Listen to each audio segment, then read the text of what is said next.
You're listening to Sweep the League.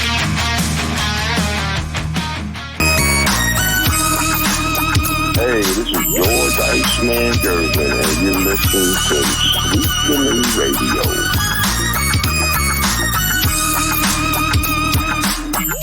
All right, everybody, what is up? It is the Tuesday night delight edition of Sweep the League. Very, very good weekend. Just came and gone. It was Hall of Fame weekend for Derek Irvin, the UTSA Hall of Famer, inducted this past weekend. Derek Irvin is in UTSA history, Hall of Fame. Now you go to the training center. You can go see his plaque that's there. He was honored at the UTSA game this past weekend against Florida Atlantic. So I mean, it was a great weekend for Derek. He said he kept his speech pretty short. He's going to be joining us here at the 9 o'clock hour in about 10 minutes. He said he's going to jump on, so we'll be talking to Derek about his Hall of Fame weekend this past weekend for UTSA. A lot of college football, a lot of NFL football, obviously. Tons of injuries. We're going to go over a lot of that stuff as well as some trade ideas that you are seeing kind of bounced around in the NFL. You see Myles Garrett from Cleveland potentially being on the block. Cooper Kupp is a name. Deebo Samuel's another name to watch out for. I don't really think so on the Deebo part because of Brandon Ayuk's injury. So you may see Deebo just basically stay in San Francisco because with Ayuk out now, they're going to need some weapons. But right now, Myles Garrett, Cooper Kupp, two of the guys that you're probably going to see on the move here. NCAA, Texas loses to Georgia. I said Texas would win. Gio's a very happy man because his Georgia Bulldogs went into Austin and crushed the Longhorns. From the very beginning, it seemed like Georgia disguised a lot of their defenses very well against Texas, made it very difficult for Quinn Ewers. And the little time we saw with Arch Manning, Sark had a tough time against Georgia. But again, it's the SEC. We're not expecting anybody to go undefeated in the SEC. Bama did lose to Tennessee, so that's a 2-loss team. That puts Bama way down in the rankings. So we're going to kind of go over that if Gio joins us here. He's supposed to be joining us here in just a little bit as well. Kind of went a little early tonight, so definitely wanted to talk a little bit about NBA as well. The NBA season is kicking off. We're going to try to do an NBA preview, a full NBA preview show tomorrow. Probably going to do it in the morning, I believe. If not, we'll do it sometime during the day tomorrow. And then the replay will be tomorrow evening at 9 o'clock. Tim's in here. Yep, we always know that. Detroit and UTSA legend Derek Irvin. Congrats, my friend. Yes, congrats to Derek Irvin. It's going down on a Tuesday. What's good, fellas? What's cracking? Stay blessed, stay real. And most probably remember, no feelings, only chaos. Definitely. Shout out to Chris Leha, MCS, General Contracting. Anything you need, General Contracting. I mean, you need to pour this slab. You got to get the swimming pool done, driveway done, redone because it was messed up the first time by whoever did it. You call the best. It's MCS General Contracting. It has the Sweep the League of approval, stamp of approval. They guarantee it just like Sweep the League guarantees it. They are the best in the business for a reason as MCS General Contracting. Kamara signed a 2-year extension. Wondering if it's part of him possibly leaving, but he did say he didn't ask for a trade. I don't think they're going to ever trade Alvin Kamara. I think he's going to stay there for a while now. So definitely don't see him leaving New Orleans anytime soon. Now, I do see New Orleans making some moves. I don't know if they're going to make them this season, but I do see New Orleans making some moves. As you can tell, Rattler, if he was to have, his offensive line is there, they've got injuries, obviously injuries to the receiving core. Just a lot of injuries for New Orleans, but you are watching Spencer Rattler. I mean, the kid can play. You just got to give him, weapons and a line in front of him. So I think Rattler's going to be good there. But, yeah, they're going to probably do a lot in the offseason. Tim Gonzalez, we are bowling, waiting for Gio. I want to thank him for predicting for my Blue Devils winning 4 games. Yeah, hopefully Coach Gio will be joining us here in just a little bit. Again, we went on a little bit early tonight.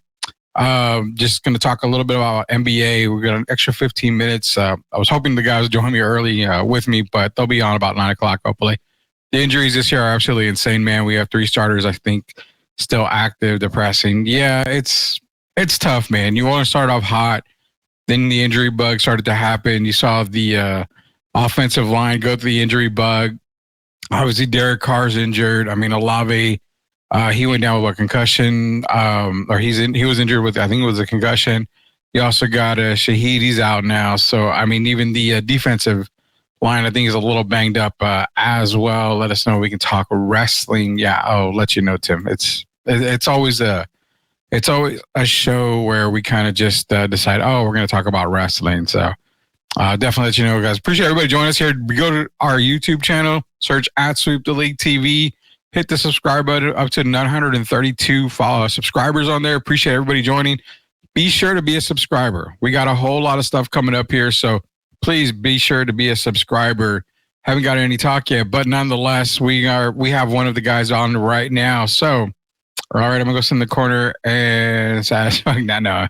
You got to talk, man. You got to join us here. Definitely. Let's bring on Coach Gio. Again, Derek Irvin's going to be joining us in here in just a little bit. And he was sporting the Georgia sweater last week. Now he's sporting the Georgia pullover today because, Gio, your Georgia Bulldogs went into Austin, and I'm not going to say did the unthinkable, but they layeth the smacketh down on one Sark Longhorn team. Yeah, Georgia came ready to play. They normally started slow, and they did start slow on offense, but Texas never really got rolling until third, fourth quarter. So Georgia was able to kind of keep that defense flowing, and that's exactly what they did. Kudos to Kirby Smart. He had that us against the world mentality, and I thought Georgia on defense, it looked like there was some life there. Something was there because they played on a mission. That first half, Rudy, Texas didn't do anything. Georgia found ways, and I would like to welcome Texas to the SEC. As Rudy thought that, actually, it seemed everybody picked Texas. I mean, I don't even recall anybody picking Georgia. Did. There's no doubt about it. I did. I'm not gonna shy away from it. But what I did like was the fact that Kirby came in with a massive plan, and he disguised a lot of these defenses. You hadn't seen, you've seen yours kind of rattled before. Sark just looked completely lost, as if, hey, all the game film that we watched on Georgia just doesn't seem to be right. Something's not right. Kirby came in with a whole different game plan in Austin, and it showed, man. The schemes, the disguises that he had on defense.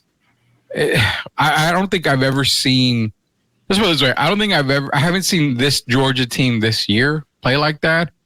But I think even in their better days, championship days, I have to admit this was a very impressive performance by Georgia. One of the better performances I've seen in years. It was. Carson Beck's still not the offense still not where it should be in under year two. He's still throwing a good amount of interceptions. Not Carson Beck we've seen last year. If they can clean those interceptions up and that defense plays like that, then Georgia will be tough to beat in the postseason and potentially, hopefully, beyond that. But we'll see what happens. But Tim loves reminding me almost Tim once a day, all of us about Duke going 6-1. Tim listen, they're 6-1, but they're not making the playoffs. So no, definitely not. Definitely not. Maybe they could show Matthew McConaughey one more time. Jesus, Joseph Austin is. Why? I don't know why they showed Matthew McConaughey the whole damn they time. always show him. I know, but come on, man. Was Chris Leon here crying about his team? No, he's upset because New Orleans, was decimated by injuries. I wouldn't call it crying. Just like the Rams are decimated by injuries, it happens. It happens. His next man up, not and crying. You gotta. He was crying. He was telling me about how great his team was at the beginning of the season. A healthy Saints team is just as good as everybody else. They kind of proved it. No, it was a facade, Rudy. That highest scoring offense, that was a facade. They weren't going to keep that up the whole year. Can you honestly say that? For real? Yeah. Just like the Ravens didn't do anything right. They're starting to prove. The Ravens. Okay, so the Ravens are proving us wrong because we didn't have the Ravens being this good this year. We figured with the losses on the defensive side of the ball that they weren't going to be great. They didn't have a receiving core. Mark Andrews was just terrible to start the year. But it just seems like MVP King Henry is the reason why the Ravens are who they are. People are saying, oh, it's Lamar Jackson for MVP. Yeah, I'm like, bullshit. That's Derrick Henry should be MVP. He did throw 5 touchdowns for whatever's worth. So, I mean, he played really well. Tampa's defense isn't. Tampa's defense is terrible. Also, Chris Godwin should have never been out there in the fourth quarter when the game was basically over. He tears his ACL for Chris Godwin. And look, Chris, you told me the Saints were this and that. After week 3, you could see, Rudy, the wheels starting to turn. And so with I got your address. I'm gonna pass your address on to Leha so you can fly out there. Even with Saints fully healthy, I think they would have turned into the old Carr. It's just I'm not sold on him. He's good for stretches, but he's not going to win you a Super Bowl, and it is what it is. Well, they're not going to. I mean, no one's going to win the Super Bowl with the exception of the Lions, and that's by what Joseph's saying. Goff should be MVP. I'm not mad if Goff is in the MVP talks. I'm not. I mean, he clearly is one of the MVP candidates, but is he the MVP? Not right now. I think I've got Derrick Henry just far beyond everybody else right now as MVP. Lamar, you can put a case in there for him, but I mean, I would put Derrick over, Henry over Lamar and Goff right now. I think it's Henry. Then you can flip flop Goff, Jackson, whatever you want to do, but it's those 3 guys right now. That's just my opinion right now on that. Leha says the Rams just been asked, hey, you're trading your star wide receiver. They are trading Cooper Kupp. He's gone. It's real possible.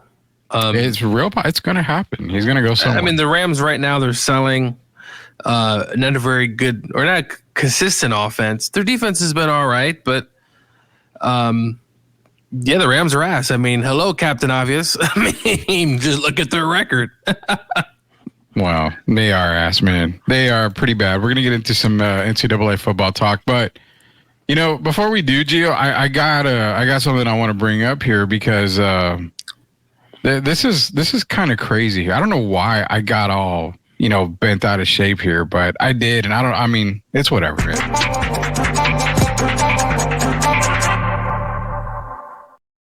All right, so I got bent out of shape earlier because someone sent me the screenshot of someone calling me a Debbie Downer on YouTube when I was on Locked On Spurs the other day. Reason being is because I said the Spurs were probably going to be a 30-win team and, don't expect much. Low end 28 wins, high 32, high end would be 32 wins. But, I just have to say that I'm going to apologize that I go on Locked On Spurs with Jeff Garcia, friend of the show. I'm going to apologize, Gio. I really am. I'm going to apologize for Waldo Castillo because I'm not one of the guys that gives you effing hope on a season where I don't expect anything to happen. I call it like it is. That's exactly what happens. You know what? We're not myself, Derek. We're not here to stroke the egos of, everybody and say, you know what? Hey, they added Chris Paul. Hey, they added Harrison. Have you seen Harrison Barnes in the preseason? He was probably one, if not the worst player on the roster, and he played all 5 games. So you look at the roster. Victor, year 2, gonna be good. Chris Paul, gonna help out. Gonna be fantastic. I know he's gonna have a good year.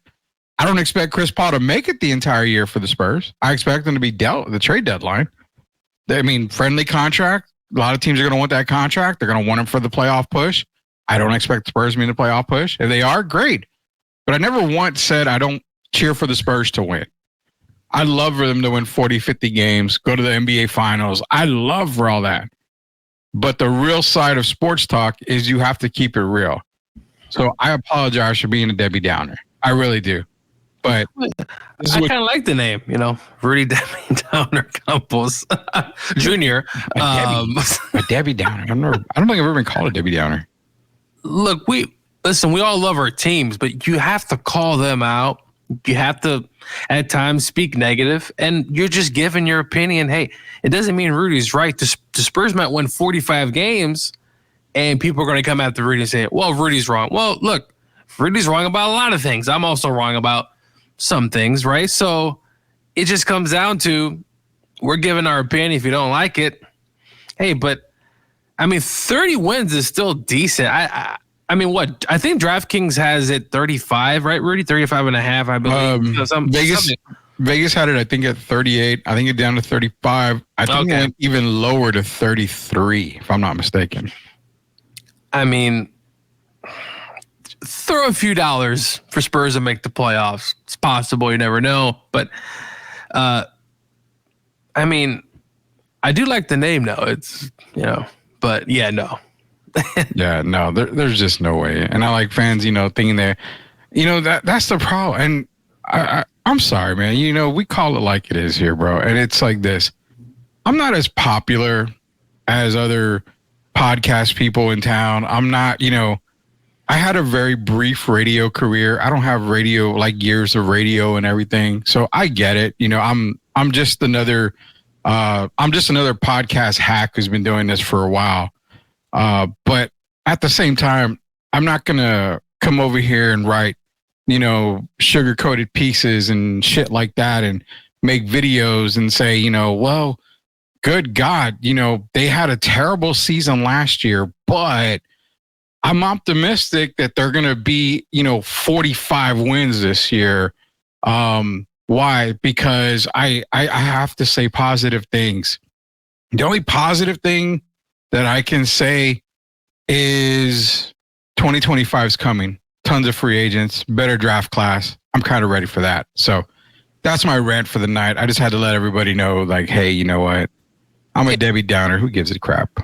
Spurs basketball in general, I think, will be better, but you're still going to see a lot of inconsistencies, people jacking up shots as they did last year. So, look, 35 wins seems pretty reasonable for a team that's still building. And Victor, I mean, really, if Victor takes, 10, 20 steps forward and he's averaging 30 plus a game, it's possible. Spurs can get to 35, 40 wins, but I mean, that's a lot to ask for when there's other guys that also got to step up as well. And I think they will, but it's still a young team. I got it. We got a Hall of Famer. Now, we can't even say future Hall of Famer. We have to say Hall of Famer Derek Irvin. He's joined us on the show here. Let's bring him on to sweep the league. Derek, man, can't call you future Hall of Famer no more. It's flat out Hall of Famer Derek Irvin. All three of us are Hall of Famers, man. How you guys doing? Good, man. Good. Yeah. Give you a couple minutes here, man. How was the weekend? I mean, it was actually great. It was tiring, but it was good. They treated me well. I got to go out actually Thursday and meet the UTSA players, the new group for the first time. I met the coach for the first time. I was allowed to talk to the players. I talked to them for about 3 or 4 minutes and just kind of told them the history of the school. And so that was good. As you know, the event was Friday. It was a very nice event, a very good turnout. Shout out to my friend Larry Keenan, or now Musin Keenan, for showing up. Of course, my brother and his family were there, and all my sisters were there, and it was a great event, man. I did a short speech, and I'm thankful I got to go first. So I started it off, and I had a quick speech, and the last 4 people, I love them, man, but oh my goodness. We're going to have, maybe next year, they'll probably be on a minute restriction, but overall, it was good. Oh, man. So did anybody time your speech? Because I think we put it at 7 minutes on Friday. Like 6 minutes or something. Yeah. Oh, see, I took the over. I took it like around 7 minutes 30 seconds. So not even that. Yeah, almost 6 minutes and 52 seconds or something like that. Oh, I just missed it by like 9 seconds right there. Oh, the other ones really were like. Oh yeah, you told me that. 20 minutes. We had a guy, Teddy Williams, who's played in the NFL. He was a track runner at UTSA, but he was so fast that he ended up playing for the Panthers. He played for like 17 or 8 teams or whatever, maybe 9 teams in the NFL. He was the last speech. And I love Teddy, man. Whoo, boy, Teddy can talk. Well, it was a great weekend. You got honored at the UTSA football game as well. They honored you as well as the other UTSA Hall of Famers that went into UTSA's Hall of Fame this weekend. Great weekend. Now, it's over, but you're going to be immortalized in UTSA history, and that's the most important thing right there. When they talk about UTSA basketball and they talk to you, it's always referred to as Hall of Famer Derek Irvin. So, again, congrats from all of us here, man. Thank you very much.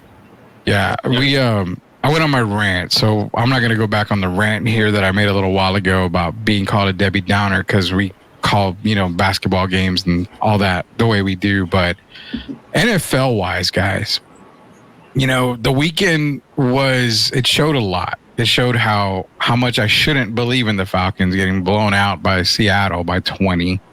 And it also shows that the Lions are probably the best team in the NFL right now. And there's really no looking back. And I figured the Aiden Hutchinson injury would hurt. Doesn't really seem like it hurt him too much, only because now there's talk of Myles Garrett on the trading block. So Detroit's going to have to make some kind of move. What were y'all's takeaways from the NFL on week 7? I mean, you had so many games going on. The Cowboys, they got lucky. They can't lose to a bye, even though probably they lost somehow during the bye week. They can't lose in the bye. But to me, it's the Lions are probably the best team in the NFL.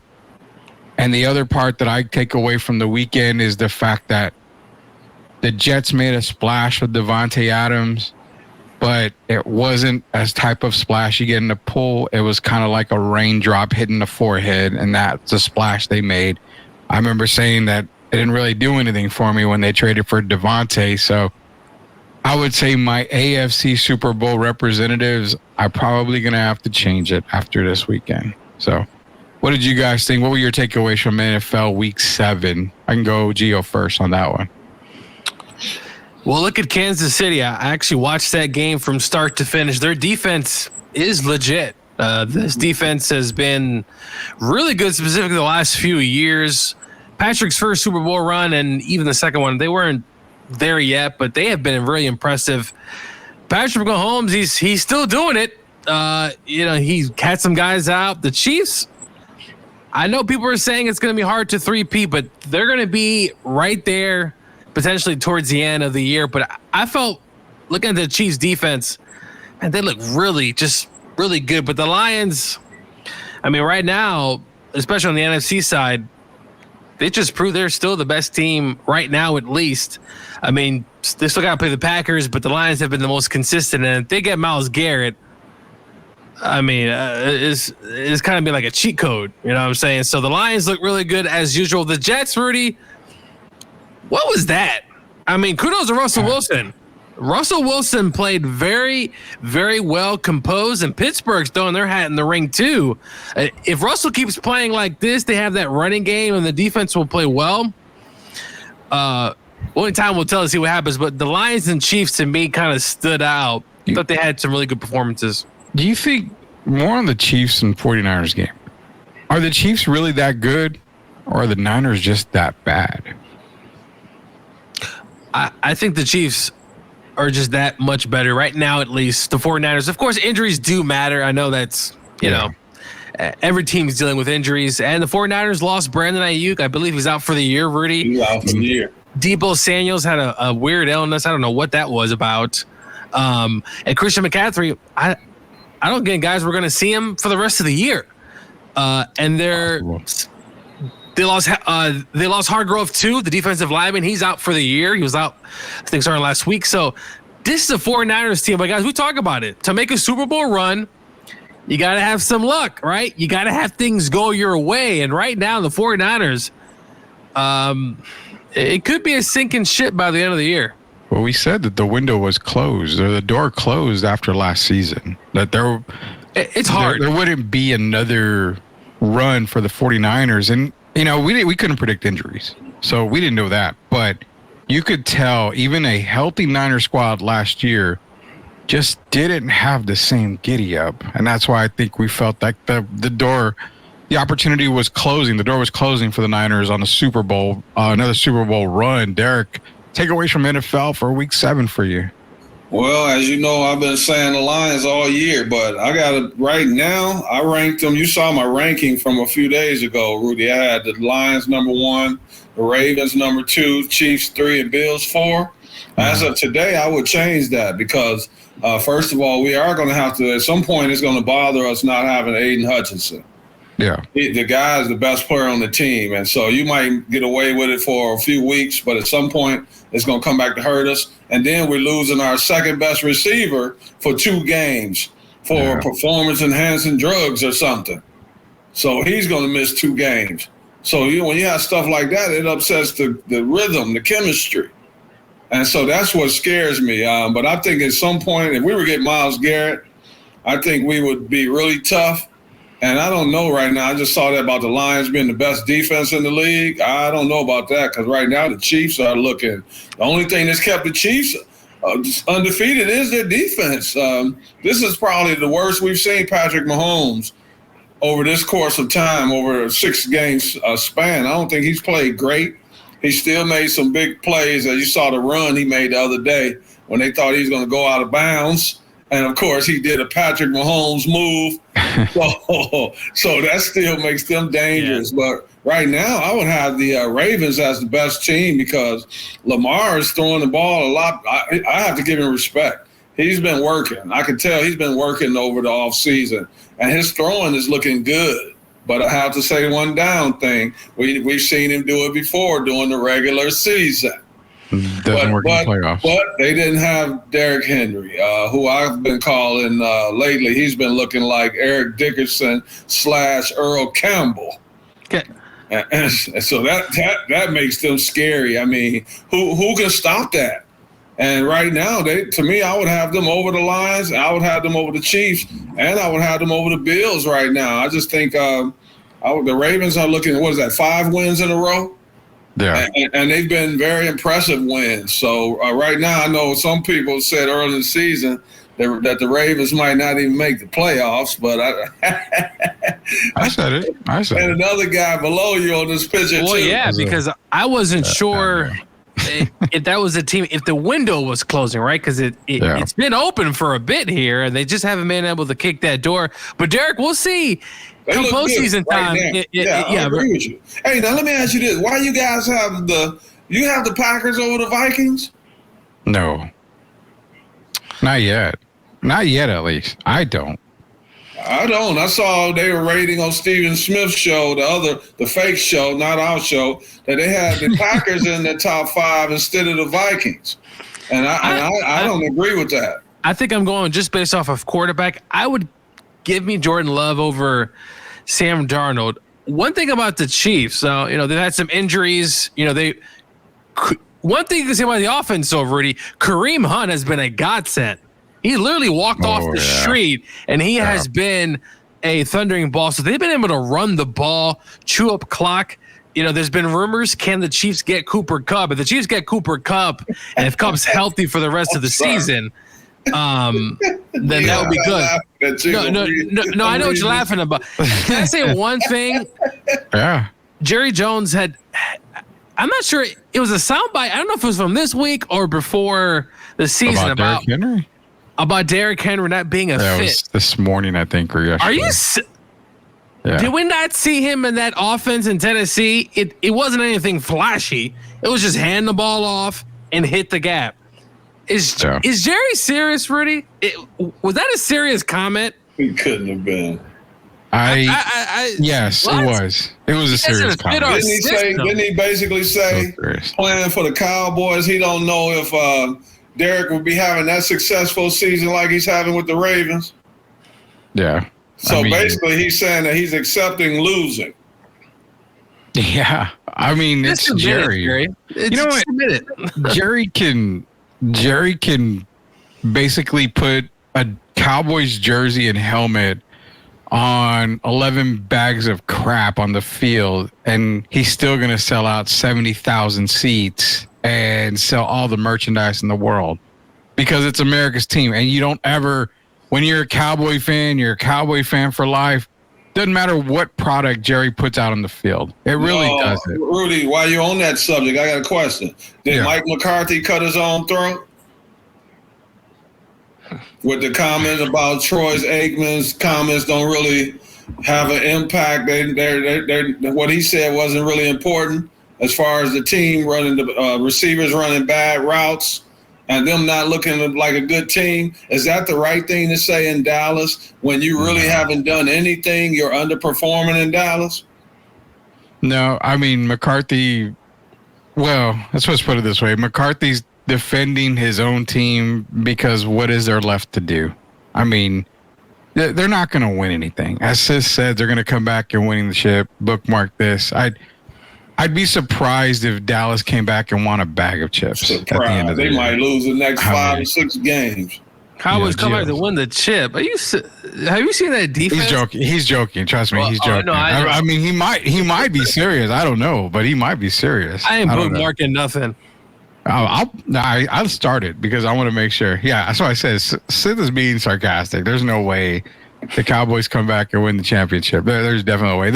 The way Jerry talks, he gave up when he was all in. I can swear he was probably in Vegas, at the roulette table or something when he said that. There was no way you're all in and you get nobody in the offseason. When Ezekiel Elliott is probably your biggest addition free agent wise. And he's barely playing. I mean, let's put it this way. I would have rather seen, big boy Eddie Lacy behind this offensive line because it would be more comical than what we're watching right now in Dallas. That's how bad it is. Hey, Rudy, I need you to be a real Falcon fan. I am a real Falcon fan. I picked them to win this week. And again, disappointment. Mr., did you see that? Mr. Kirk Cousins, Mr. I throw for 500 yards. I mean, I'm a real Falcon fan. Did I pick the Seahawks? You didn't even pick. You didn't even show up. You weren't there that day. You're right, but I would have picked the Seahawks because when Kirk Cousins, you would have picked when you need him the most, Rudy. What did I tell you? When he's flying high, he's got a jello arm. He threw for 500 yards, man. The guy, I'm surprised he was even able to throw anything after that game. The guy, his arm was just gone, man. Leo, don't you think Seattle has a pretty good team? They're decent. They're decent. I think they got a pretty good team. I don't think they're that. I think their defense is now the Falcons just. I don't know what that was on Sunday, but the Seahawks are susceptible to the pass big time, and I just don't think Atlanta just didn't do enough. Clearly, you guys talking about Seattle. What about the Falcons? What about the team who's falling off the ladder the most? Would it be what happened to the New Orleans Saints?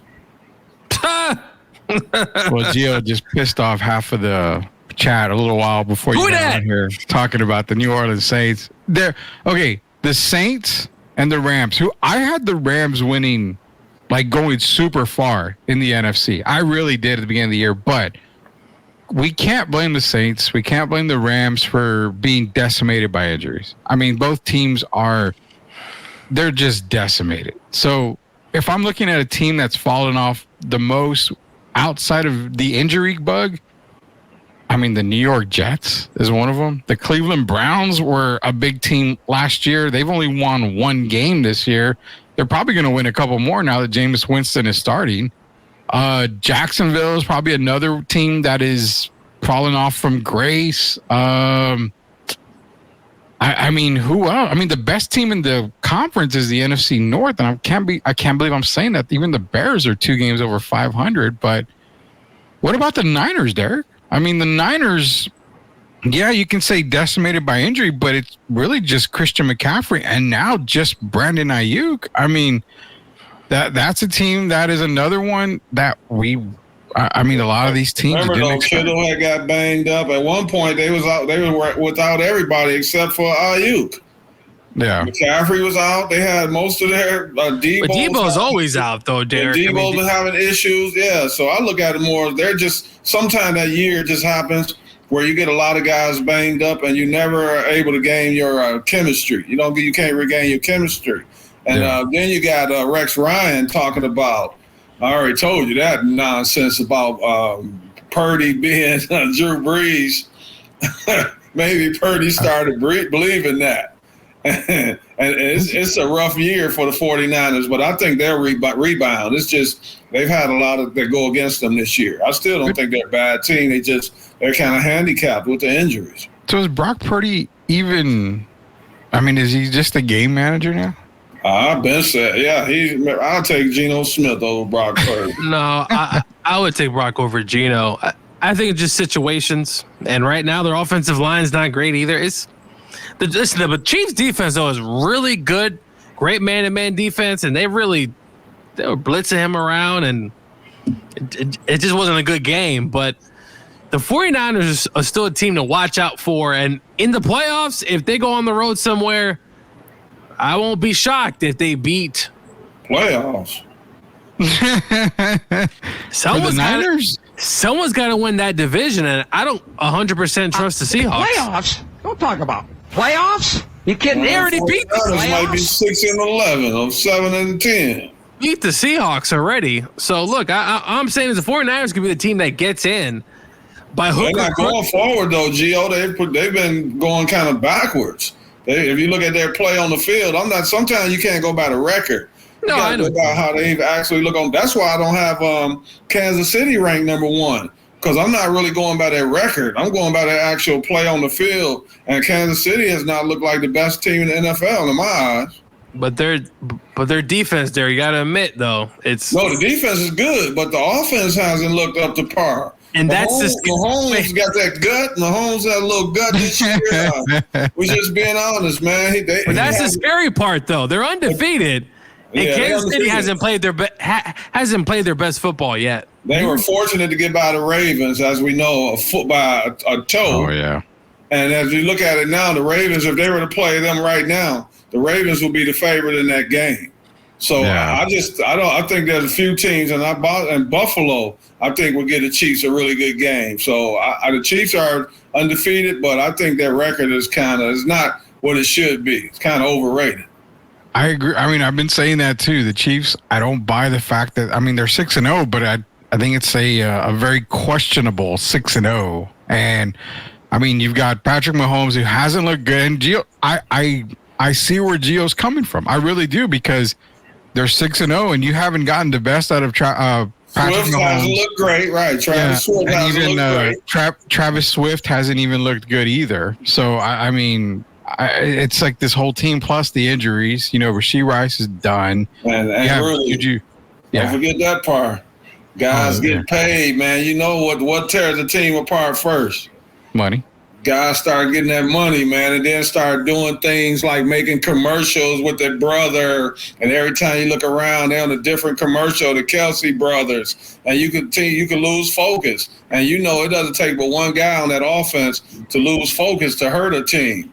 And that could be part of what's wrong with their offense this year. They haven't looked in sync to me. Now, we know it could change, but we have to go by right now. And the Chiefs wouldn't even be in my top 3 to come out of their conference right now. Gazzado's in here saying that he would take Colin Kaepernick over Brock Purdy any day. What's this guy talking about, man? It's an opinion, man. Colin hasn't even played football in how many years? 5 now, isn't it 5? 6 years, maybe. Yeah, I mean, who cares? It's an opinion. I mean, I don't know. Maybe he'll take Jamarcus Russell over Brock Purdy right now. I don't know. Yeah, that sounds like what he would do. Yeah. No, I'm not going to downgrade. I'm not going to disrespect Purdy like that. That's what I'm saying. Geno Smith. Now that's. Colin was good. Would you take Doug Flutie over Brock Purdy? No, Purdy's a good quarterback, man. He's been kind of handicapped with the injuries as well, but I mean, he's proven that he's definitely he's on. He's in the top 15 quarterbacks out of 32 teams. I would have him in the top 15. That's not saying much, though. I would have him over the guy who finished second in MVP voting last year, Dak Prescott. I would have Purdy over him. You said you got him top 15, so obviously he's better than Andy Dalton, Bryce Young. He's better than Drake May because he just started. Obviously, he's better than Deshaun Watson. Better I mean, than I'm Russell better than Wilson. Deshaun Watson right now. I have a better QBR rating than Deshaun Watson does. He's better than Trevor Lawrence. He's better than Russell Wilson. He's better than Kirk Cousins. Yeah. He's better than Joe Flacco, Anthony Richardson. I mean, you want me to keep going? He's better than Kyler Murray. Ooh. What? Good one. Is Brock Purdy better than Kyler Murray? Man, please. Kyler's just a little bitty guy that every now and then could get out and run. He can run the field, but I mean, come on. Kyler's okay, but Kyler's better than Kirk Cousins? Huh? Is he better than Kirk Cousins? Yeah, I think so. Yeah. And I put him over Kyler because he at least reads the playbook. And it sucks as Daniel Jones read the playbook and he's still Yeah, there's another one. Daniel Jones. Well, that's your boy, Rudy. Yeah, David Carr. That sucks. Yeah, he is my boy. I get it. Well, all right, we're going to do our quick segment before we go to commercial break. We're going to do our, what is it called? Caught Off Guard segment here. Let's go at it.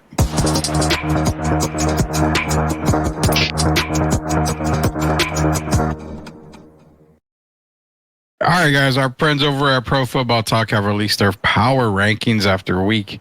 We're going into week 8. Here's the power rankings. Do we agree with it? Lions 1, Chiefs 2, Ravens 3, Vikings 4, Packers 5, Texans 6, Commanders 7, Bills 8, 9 are the Steelers, and rounding up the top 10 are the Eagles. These are our friends over at Power Football Talk power rankings. Guys, are you agreeing with these power rankings? Because I don't know. I personally, I've got Buffalo way higher than that. Okay, well, there's your answer. I'm offended that they even have Buffalo at number 8. Are you kidding me? Behind, you got Josh Allen behind a rookie. I mean, come on.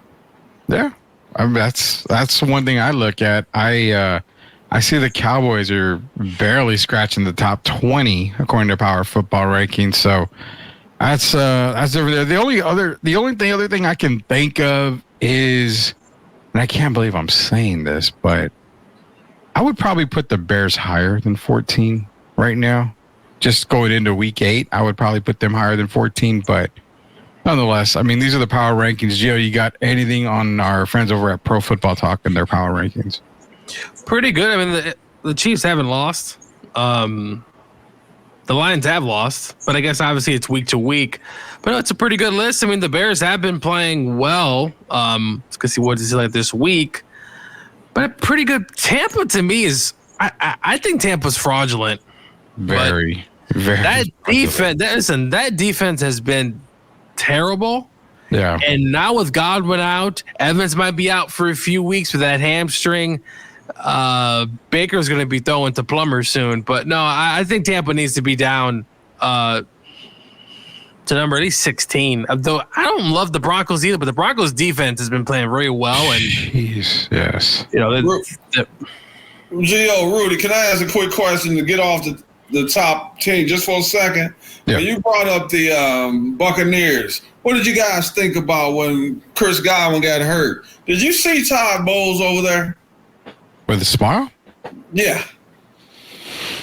I did. I posted that last night. I erased it today, but I was actually pissed off. The guy got hurt, man. First of all, he's in there in the last minute of the game. He gets hurt with about 50-some seconds left. And then you show the coach, he's over there smiling. I didn't get it. I didn't get it either. I mean, I don't understand why a coach would be happy. I mean, not saying he was happy, but smiling at the situation of your best receiver going down after, Mike Evans went down. Because if I'm not mistaken, Godwin, even in fantasy football rankings, I think he was the number one receiver overall. So I don't get it, but it's weird, Derek, because earlier today, people had, I think it was Sith Elias. He had Twitter posted and he tagged me about, why was Godwin in there at the end of the game? It was a blowout. But as mentioned before, a lot of these contracts in the NFL they're loaded with, incentives. So you got to play X number of snaps in a season to get this bonus. You got to get this many receptions to get this bonus. Like, there's so many things. That's why you see a lot of these guys play, even in blowouts, they're still out there playing because every snap counts towards the total. And this was a minute. This was towards the end of the game. Again, I'm just making the point. Don't you think I could see? Couldn't you see kind of why they were still in the game and Baker's still in the game? They recovered the onside kick. Yeah, they had got themselves kind of back in the game. They cut the lead to 10 to the point they were showing Lamar on the sideline, and you could see he wasn't happy because there was a chance that he was going to have to come back in the game. Yeah. So I can understand that part, but to still be going downfield like that, man, and throwing some of those passes that Baker was throwing at the end, man, he could have got paralyzed. That's the part I didn't like about it. So I could see them keeping them on the field. But at some point, man, you have to, stop throwing those certain – Baker was throwing passes that if you catch, you're going to get hurt. So I'm not going to fault the coach for having them still in the game. They cut the lead to 41-31. Because if I remember correctly, wasn't it 41-17? Yeah. So they cut the lead. I can understand that. But I just had a problem with that look on his face, man. Maybe that's just his look, but it wasn't perfect time. It wasn't the right time. No, and I personally – Evans already got hurt, right? So he was already out. And I get it. You have a shot at the end of the game, but why risk it? Every possession matters. It's towards the end of the game, and I get it. You still had a shot to win, but I wouldn't have had Godwin out there. With his history, he's played a number of snaps. Now he's out for the year. So I agree, Gio. You could have kept Baker in there if you had wanted to, but you put in another receiver. Yeah, and really, Godwin's your security blanket. You get him off the field. Yeah. Yeah, I don't know, man. I mean, it was sad too, really, to see him go down like that. As soon as it's bad when they don't show the replay. Oh yeah, and we've had that a lot lately. I mean, you're talking guys have been going down left and right. I don't know what it is about this season. I mean, Gio and Derek, have we really seen a season like this before where it seemed like every week one of the top players in the NFL is out for the year after some kind of injury? Aiden Hutchinson last week. We're seeing Chris Godwin this week. Brandon Ayuk's another one this week. I mean, it's getting crazy. And then I found it even more crazy when I saw the Tua press conference, and the reporter legitimately asked him, hey, you've had a lot of concussions. Have you given any thought about playing, with that new helmet that they have, the Guardian helmet, I believe was what it's called? And he's like, no, I'm not. Is that the guard helmet with the padding on it, like one of the guys on Tampa Bay had on? It's the one that it's supposed to prevent or make it, less likely to have a concussion. But he refuses to wear it. My problem with Tua is that, you know what, you want to play, great. You can play. I have no problem with it. It's your life. You do what you want to do. But after all the concussions that he's had, and we're not talking concussions where you're just kind of like, and out there was times where his fingers were crooked. I mean, just massively terrible concussions. Why does a player go in thinking, okay, I'm going to play, but I'm still going to play the same way? Because they even asked him, are you worried about sliding or anything like that? He's like, I'm just there to play. I'm going to play the way I've always played. Man, there's got to be a point where a coach or somebody pulls on the side and says, you want to play great, but you're going to have to play smarter, man. You got to play smarter. I hate to say it, but a concussion is a concussion. But what if something worse happens on the field the next time he gets laid out? Really, what could the league couldn't do anything, could they? Because if you go by the contracts and all that. Yeah, but a player association. Yeah, the league. Yeah, but I'm saying the NFL, they can't say like, this is it for you. We're not going to let you play anymore, because that would be strictly a player this situation, right? Yeah. You can't really tell him. No one could tell him, take away his livelihood. And that's the sad part. I guess you can't. So I don't know, man. Tua, I don't want to see him get hurt, because if he gets hurt again, it's not like these concussions are a joke. And so I don't know how he's going to continue to play, but I guess he knows something we don't know, even though it didn't work. What did he do over the summer? He took all this kind of training to learn how to fall and all that. Yeah. He's not listening. And then it happens again. So it's the same thing with Robert Griffin. RG3. Slide, yeah. Robert, slide. Yeah. They hired a baseball coach. What about Josh? What about Josh Allen? Josh didn't even want to go. Josh didn't even want to go in the booth. Yeah. They had to make him. You got to protect yourself, and unfortunately, I hope Tua doesn't have some sort of crazy thing happen to him on the field to where he can't play anymore, right? This is where... Hey, does it remind you, Gio? See, when this stuff happens, it takes me back to CTE, Junior Seau, and these kind of guys. Yeah. I also think about that when you start talking about these concussions and all of that, man. That's where I worry about it. And I hope Tua has the right people in his corner to remind him of situations like that. I'll never forget the great Junior Seau. And to see him go out like that, man, it was sad. It sticks in my head. And I don't want to see that happen to another player. And we've seen a lot of guys. I mean, even Antonio Dwayne Brown might have, Dwayne Haskins, that was a weird situation. He was crossing a highway. It was just got hit. Yeah, Ohio State. You see things. There's also Rudy Demaryius Thomas, right? It's so many guys that have had some things happen, and you pray that they don't. But Tua's got to take care of himself, learn how to slide. Dude, throw the ball away. I mean, just become like Aaron Rodgers, who for the last decade has led the league in just throwaways. Just throw it away. Throw it away. Throw it away. Just throw it away. Live to see another day. The nose picker. Yeah. Just throw it away, man. Oh, my God. Aaron Rodgers. You heard that, huh? Yeah, I saw that. Well, apparently someone made a comment saying that wasn't nose-picking boogers, Derek. That was sugar boogers. You know who was the first guy? Did you see Minshew? Yeah. Yeah, so maybe that's becoming a fad now, but I hope it goes away quickly. It should, man. We're going to go away real quick here for our first commercial break. When we get back, we're going to preview the NBA for the last couple of last minutes of the show here. We're going to try to talk to these guys a little bit too. Maybe tomorrow we can go on during the day, do a bigger NBA preview real quick halfway through the day tomorrow. We'll figure it out here. But nonetheless, we're going to go over the NBA just a little bit, maybe talk a little bit about your San Antonio Spurs just for a little bit. Not much to talk about there, apparently, because I'm a Debbie Downer. So we'll talk about that when we get back here. It's the Sweep the League. Hall of Famer Derek Irvin, Hall of Famer Coach Gio, Rudy Campos Jr. will be back. Are you looking for a contracting company that gets the job done right the first time? Look no further than MCS General Contracting. MCS specializes in top quality concrete work, including patios, driveways, foundations, and swimming pools. The team of experts are dedicated to delivering exceptional results and unparalleled customer satisfaction. At MCS General Contracting, they're not just hardworking, they're local. Based in San Antonio, they are committed to building relationships and trust within the community. That's why MCS guarantees your satisfaction. They pride themselves on getting the job done right the first time, every time. So why wait?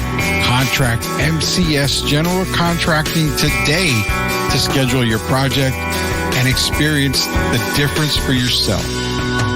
MCS General Contracting. Building a better San Antonio, one project at a time. Proud sponsors of Sweep the League. For the ones who doubted, now we're showing the proof. Came from the struggle, we live in the truth.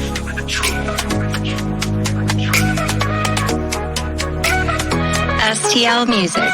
Yeah, challenges come, but we here to stay. Built from the dirt, now we paved it away. Had a bad day, but this life ain't bad.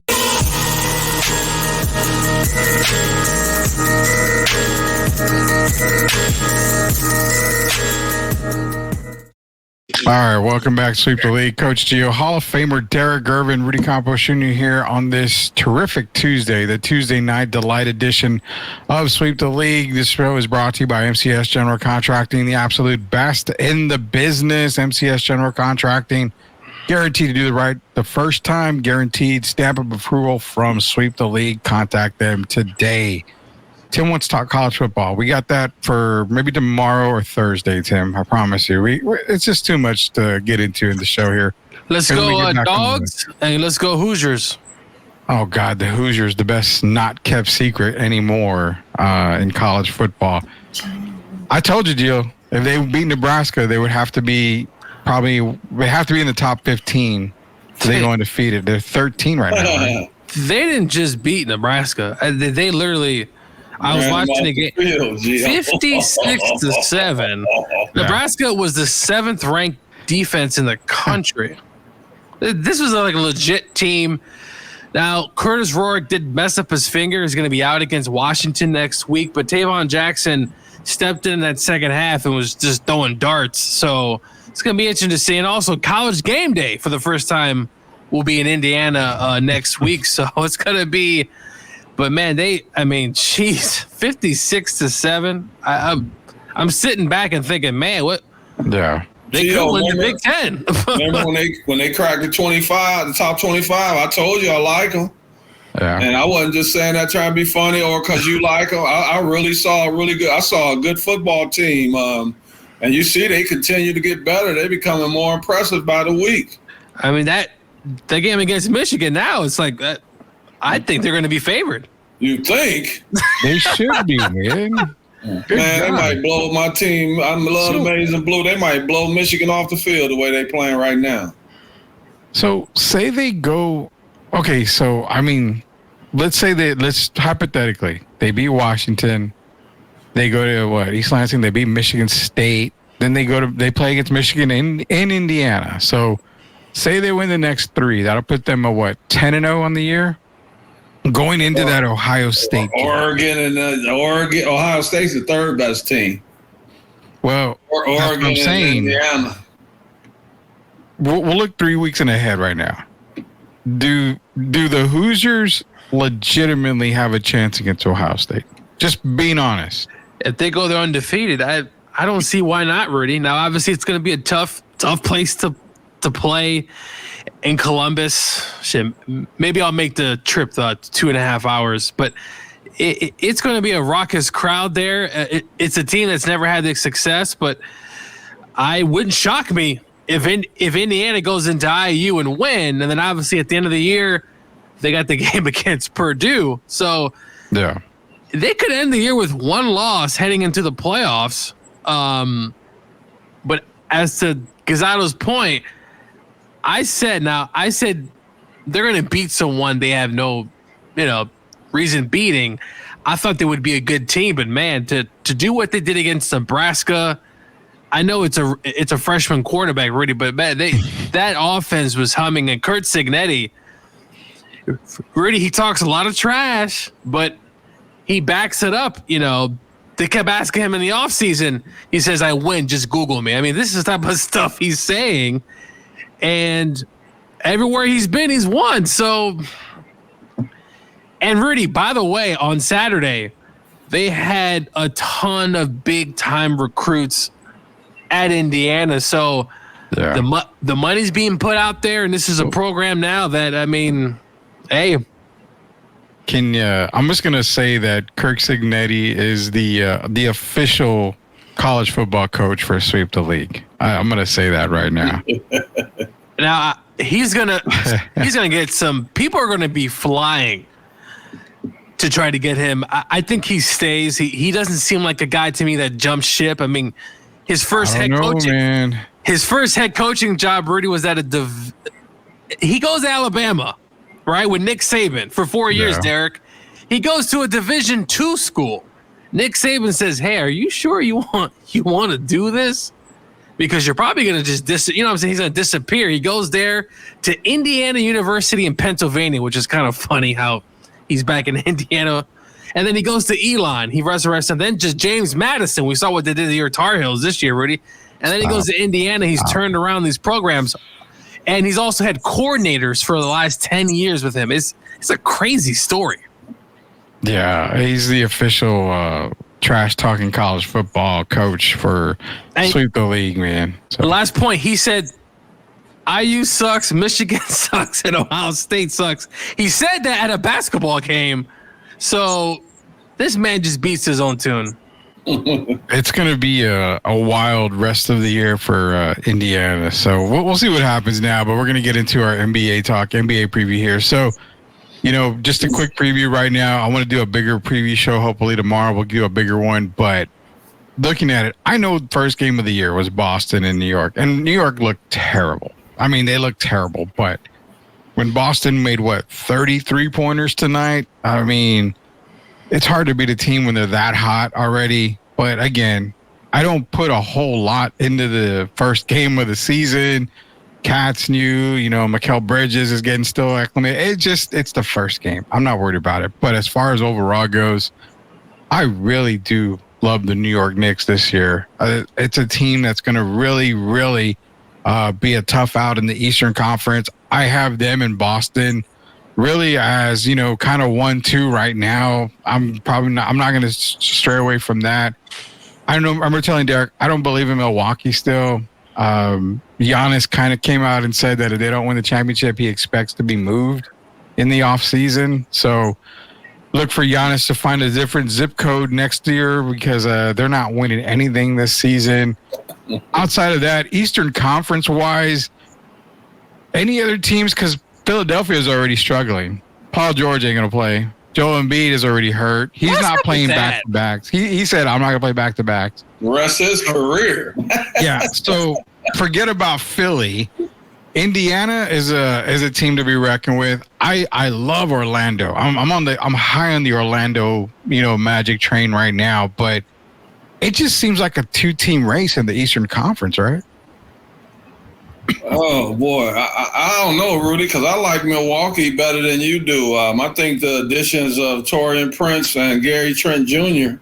makes them a better team, and so they're definitely going to be better defensively. And I think they also can knock down open shots. Like Trent can shoot from anywhere on the floor. And then Taurean is a good shooter from the corner. And they're going to be better defensively. But they have to do well this year because if they don't, Giannis is going to be out there in San Francisco, I believe. So this is a do-or-die season. I believe Dame has a bounce-back year. He'll be more comfortable this year. The key is, once again, Chris Middleton. That seems to be what stops them. Chris kind of reminds me of Paul George and Kawhi. We don't know every year going in now, is Chris Middleton going to be healthy? Brook Lopez is a year older. So we just got to see. I don't know if their roster is as deep as I would like for it to be, but I think Giannis is going to play this year like a man possessed. I believe he'll be in the MVP voting. And I think Milwaukee right now, I will put them ahead of Indiana. I will put them ahead of Orlando just because they have Giannis. I will put them ahead of Philly, of course, with Embiid talking that not playing back-to-back nonsense. Like he's 40 years old already. And then Paul George being banged up. Paul was actually fortunate not to be lost for a huge part of the season. So I don't like, they have Andre Drummond, Eric Gordon, but I still had questions about Philly. So right now I would say it'd be Boston, the Knicks, and I would have to put Milwaukee in there. I still don't believe in Cleveland either with Donovan Mitchell and those guys. Hey, Rudy, before you go on, have you guys heard have you heard the rumor at all about, things not going well in Phoenix? And they can't move Bradley Beal. So have you guys heard anything about KD for Darius Garland and Evan Mobley? I haven't seen that, but I'll say this. It wouldn't surprise me if Phoenix moves on from Kevin Durant at some point this year. I really think you're probably going to see Kevin. I mean, what was the latest rumor before that? It was Houston, wasn't it? Houston Rockets earlier, yeah. Yeah. And now I'm hearing a little bit about the Mobley and Garland situation. So if things don't pan out, don't be surprised if they don't get off to a good start. Don't be surprised to see KD moved again way before the trade deadline. And if he were moved, I would say it would be Cleveland for Garland and Mobley. Yeah, I would actually like that deal if Durant became a Cavalier. That would be a pretty good thing there. You, real quick before I go to Joe, you mentioned about Giannis being on the move. You mentioned San Francisco, Golden State. Just FYI, going into next season, one team that you and I talked about where Giannis could go is the San Antonio Spurs. They would have about $25 million in freed up money, as where Golden State would probably only have a couple million, maybe about $7 million at the most. So just keeping that in mind, San Antonio is going to have a lot of money going into the offseason. They've got a lot of trade pieces as well, because you would have Keldon coming off. He's got a couple years left. Harrison Barnes would be on last year of his contract. Zach Collins. So you got a lot of tradable pieces that teams would want, because a lot of those salaries would come off the books. So keep on with the Spurs. I mean, I'm just saying, you and I had a talk about. Too many What's that? question marks. Too many question marks, though, because Giannis wants to go to a team that's pretty much already situated and has a chance to win. We don't know the situation next year with the point guard for the Spurs. We don't know the situation with Devin Vassell. I think there's too many ifs for Giannis to step into that situation. It was like he'd be leaving a better situation in Milwaukee for an if situation with the Spurs, and I don't think at this point in his career he's willing to do that. What if De'Aaron Fox is a Spur? Yeah, if he's a Spur, but that means it would have to happen around the same time they acquire Giannis during the off season. So other than that, I can't see Giannis coming down here. I know Victor, it sounds intriguing, but he's not going to go. If you look at the rest of the roster, I mean, Harrison Barnes, Champagny, Sohan. I don't know if I'm trying to win a championship. That's not a roster I'm ready to go play with. Good point. Gio, Eastern Conference. What do you see for your Eastern Conference kind of too early predictions here? Well, last year, I know y'all were laughing at me that I picked the Bucks, and obviously they flamed out pretty early. Yeah, it was still laughing. I still like this team. You know, Giannis putting pressure on him. They got a good mix. Chris Middleton, though, I think he had surgery, Derek, if I'm not mistaken, on his ankles this offseason. On both ankles, yes. On both of his ankles. I'm a little concerned about that. You know, Brook Lopez is going to be 36, 30. I don't know if this is going to just run out of gas or just have enough players, but I like the additions, as you said earlier, Derek, to potentially be maybe that third or fourth seed. Boston, obviously, I don't have to say anything really. We saw what they did earlier, just dismantled the Knicks. The Knicks are still going to be there. They have to incorporate the Magic, Cavs, Pacers. They all kind of round up. I got a question for y'all. The team that didn't make the playoffs, though, last year, making the playoffs this year in the East, who's that team that may shock and somehow sneak in? For the Eastern Conference last year that did it now, are we talking play-in or playoffs? No, actual playoffs. So the actual playoffs. So that, who didn't make it? It was Atlanta, Toronto, Chicago, Charlotte. Okay. So I think about the two play-in teams that didn't make it. So that was Atlanta. I mean, yeah, Atlanta and Chicago. It'd be Charlotte for me. Yeah, I almost would say Charlotte would probably be. Brandon Miller having another year under his belt. That's the key is will LaMelo be healthy? They retained Miles Bridges. Mm. Yeah. For me, it would be out of all those teams. I still don't believe in Trae Young and those guys. For me, it would be Charlotte. I would like to see finally Charlotte do something with that team. They got players. Can Ball stay healthy? That's the question, right, Derek? Can he actually? Well, that and Nick Richards, man. I mean. I'm still kind of Nick Richards plays hard, but I don't know if he's that guy to help take them to the next step. But out of those I give them a better chance than Toronto. I definitely give them a better chance than Atlanta. So I'm doing it by deduction. I would have to say Charlotte. And I do hope they can do something. I lived in Charlotte for a few years. And not Detroit, right, Gio? So, yeah. The Pistons got talent now. They have talent, but they can figure it out. They look like individuals to me, though. When I watch them play, they look like a team of individuals. And I know Ivy's going to be up and down during the season, and I still don't think Cade has taken that next step yet, where he's in the elite tier with these guys we talk about, the Anthony Edwards and all those guys. I don't see or the Devin Bookers. I don't see Cade at that level yet, so I still have a lot of question marks with the Pistons. And they're not a very big team. They still rely a lot on Isaiah Stewart, and we don't know if he's going to be mentally how he's going to be. Is he going to, all you do is give him a little shove or something. And then I love the young man, but he still hasn't proven that he can keep his composure.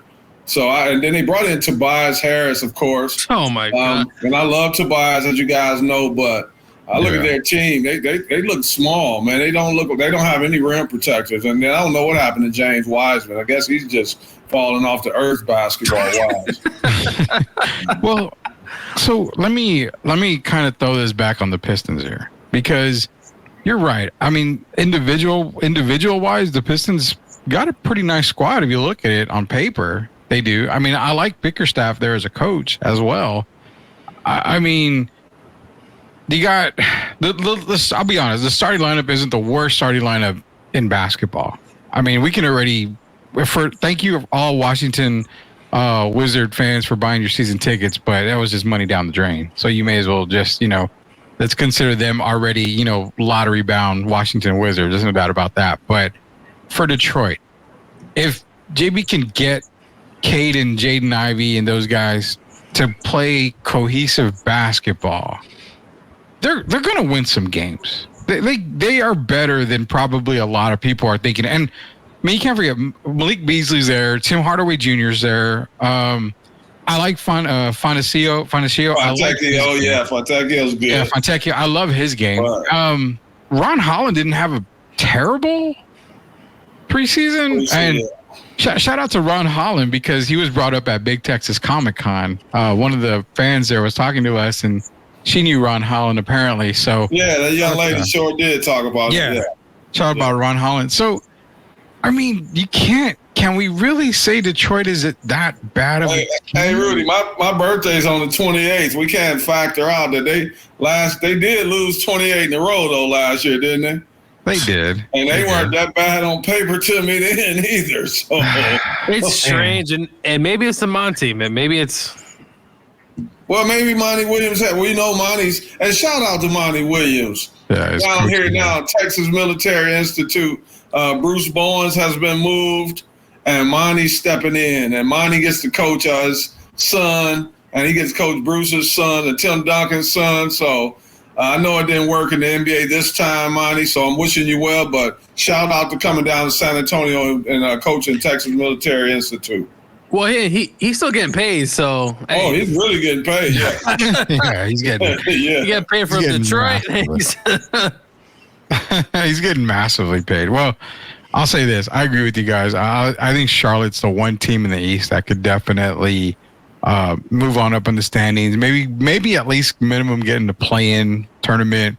Is Michael Rudy? Huh? Is Michael still involved? I don't remember if he is or not. I can't. Didn't Michael sell his stake in the team? I was going to say, I think he sold his stake. That's why they're getting better.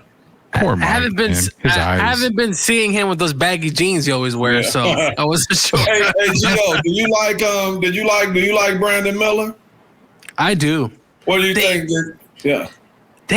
He has every time I watch him play, I'm like, man, this guy's a really good player. And not that he's just up and down, just not consistent. Kind of like college.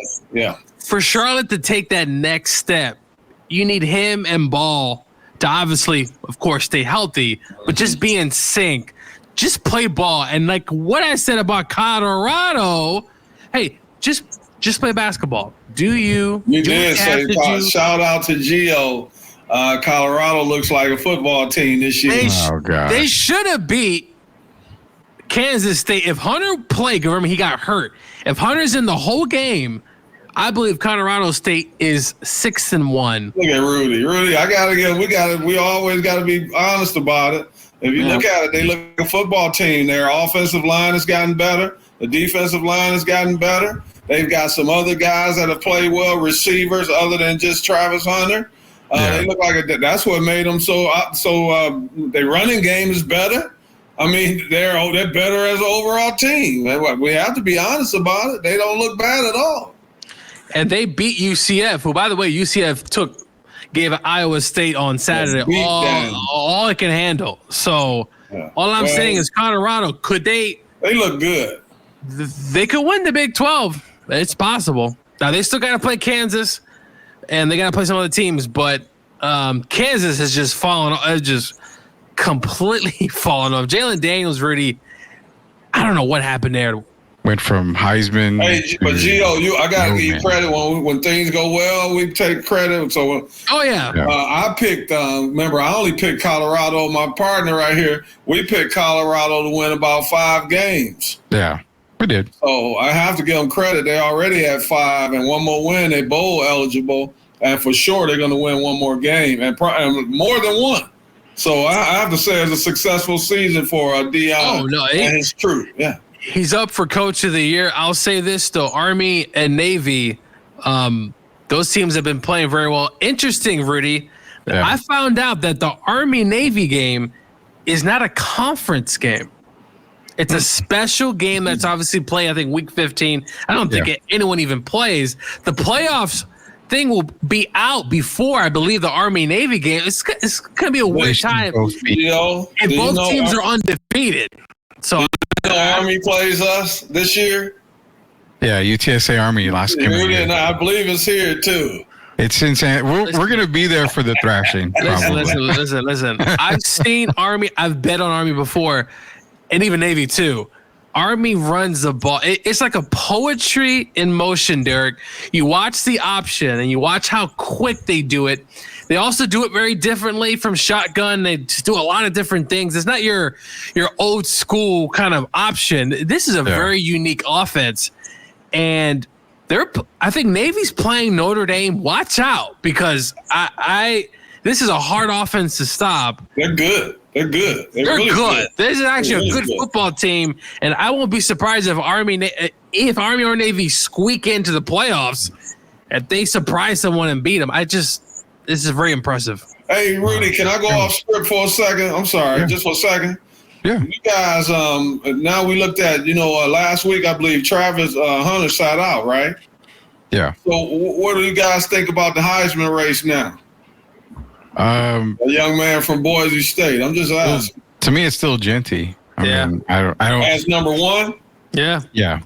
Still Genty as number one. And a little bit more now after Travis Hunter said that if he had as many receptions as Genty had carries, he would be the number one Heisman candidate, period. But I don't think Travis understands that. Rudy, I'm sorry. I got one more thing. I know you guys have heard it. Tell me, is this true or not? Do you believe Quentin Ewers, Mr. Ewers, is he sitting out the rest of the season? No. You don't believe that when you heard that, huh? No, they said that it was a false report, but I'm sure it is. He didn't show up for media day. Well, I'm just saying that's what they said. That 247 Sports put out that he said he would sit out the rest of the year. I can't see him sitting out the rest of the year just because they lost to Georgia, unless he's injured. If he's injured, totally different. He is injured, Rudy, but it's mentally. How do you think he felt? Well, okay. If he sits out the rest of the year to prepare for the NFL draft, then, and he's not injured, Derek. I mean, you say mentally, then you're basically screwing yourself out of draft position. Why are you going to give up the entire year just because? Exactly. We got to remember now, as an athlete, man, athletes are very sensitive people. You get benched during that game in the heat of battle. Oh, Stark said he just wanted his mind to be. He can say whatever he wants to say. Wait, you talking about a guy that was in the Heisman running last year? Yeah. You get benched, and you already know people are crying out for Arch to play, and you bench him, and then you go back to him in the second half. Man, you knew he wasn't going to be the same when he went back in that game. If Manning was balling out, you would have never seen him back in the game. But that's what I'm saying. Yeah. Only because Manning didn't ball out is why Sark went back to him. I told you guys from the beginning, I do not believe in Steve Sarkisian. What he did has caused friction in the locker room, because now you got Ewers guys and you got Manning's guys. And that's something that the coach created in the locker room. That friction is going to hurt them. You watch before the year is out. Hey, they got an interesting matchup. They're playing number 25 Vandy. And I know it's funny. Like we laughed about that game before the season, Rudy. We're not laughing right now because, and this is a snowball effect. If Vandy has the ball over 40 minutes against Alabama, things get interesting. They also play Florida, who, by the way, just blew out Kentucky. So it's going to be interesting. They got to go to Fayetteville and Arkansas is always going to play it tough. So, Rudy, do you think this is a snowball effect, or do you think they get right on track against Vandy? So I think to be honest, I think they get back on track. I think they do beat Vandy. I don't think it's going to be as convincing as a lot of their other victories are, but I think they do beat Vandy. Again, beginning of the year, I said, Texas, I have a national championship. I expect them to win. But I did say at the beginning of the year that they were going to have one hiccup. It would either be Georgia or one of the rivalry games. That hiccup right now is Georgia. The other tough game I do see is A&M at the end of the year. At College Station. And it's at College Station. But I think we already hit that bump in the road for Texas. They got a taste of SEC. Really? You benched that man on national TV, man. So you guys make sure you're watching Texas, and you make sure you're watching the Pittsburgh Steelers. I'm telling you, man. The Steelers as well, because now you bring in Russell, and he puts up 37. So if Russell goes into one of his bad streaks, how do you bring Justin Fields back? That affects a team. They looked a lot better. I mean, they were winning with Justin, but they looked a lot better with Russell. One game, though. We know, but we've seen Russell go up and down. But I'm just saying the mental aspect of being an athlete. And you've been, Tomlin was talking all this stuff like he believed in Fields. They were 3-0, and then you struggle. And then it's like the coach panics. It's the same with Sarkisian. You benched that young man on national TV, man. I mean, and you heard Gio. If Arch played good, he wouldn't have come back. Yours wouldn't have come back in the game. So you're basically going back to him, not because you believe he's the best option. You basically telling him, I don't believe in you as much as you thought I believed in you. Question: if they lose 2 more games, does Sark get fired, or if it's simply a disaster at the end of the year? Again, I need to bring up the video from beginning of the year. I said if Sark doesn't win a national title or get a national title appearance, he's fired. That's what I said at the beginning. This is the best Texas team you have seen assembled in a very long time. We're talking back when they played USC at the Rose Bowl for the national title. This team is like that. It's built to win. It's built to win now. If he can't do it this year, there's no reason to believe he can do it any other year after this. And that's why I 100% stay in the course. If they don't win the national title or get to the championship game, you have to think about buying him out and getting rid of him. Do you believe yours is all in now on Sark like he was from the beginning? No, I don't think so. Well, that's the stuff I'm talking about that filters into the locker room. Because when he made the change and he said, I just wanted for him to clear his mind, I'm thinking to myself, really? You're really going to say that? And now I'm sure Texas, I don't live in Austin clearly, but I know there's a lot of rumblings going on this week, and they got to prepare for Vandy because, Rudy, I'm telling you right now, that matchup. No, I believe you. It's not going to be as easy. Now, Texas could end up pulling away at the end there, blowing them out, but I'm just saying it's going to be tough, and that Florida game ain't going to be easy. The Kentucky, A&M, So I believe you. I mean, I'm not saying I don't believe you. Ray Dean, stop it, my man. It's the first game of the season. The Lakers are playing off adrenaline just like Boston. Boston shot better this first game of the season than they'll shoot the other 81 games. Boston was had 100 points in 3 quarters. Like that. Derek White was, my God, that dude was shooting threes. Jason Tatum had over, I think, tennis. It was this will be Jason Tatum's best shooting game of the season, and it's only game number 1. Yeah, and then you put him in your parlay tomorrow, and then he's a disaster. It's just they got those rings, man. The Lakers are saying tonight, right now, playing off adrenaline. But you got to remember, with the Lakers, there's 2 halves.